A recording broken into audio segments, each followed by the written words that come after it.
আগেকার দিনের মেয়েরা যেভাবে স্কুলে যায় ভার্সেস এখনকার দিনের মেয়েরা যেভাবে স্কুলে যায়। সকাল সকাল স্নান হয়ে গিয়েছে, চুলটাও শুকিয়ে গিয়েছে, এবার চুলটা বাঁধতে হবে।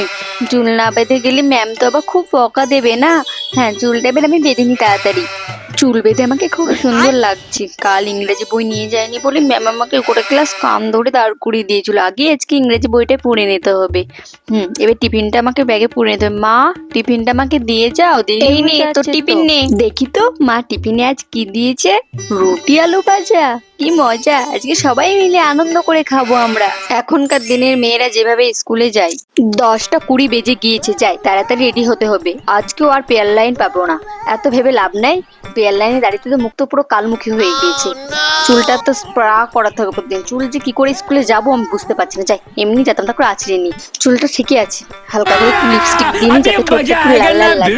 লিপস্টিকটা তো ঠিকই আছে, এবার একটু ফেস পাউডার দিয়ে নিতে হবে। ফেস পাউডারটা দিয়ে যাতে আমার মুখ ফর্সা লাগে। হ্যাঁ, আমি তো সম্পূর্ণ রেডি হয়ে গেছি। মা, আমি স্কুলে যাচ্ছি, আজ আমার ফিরতে জাস্ট দেরি হতে পারে। বাই।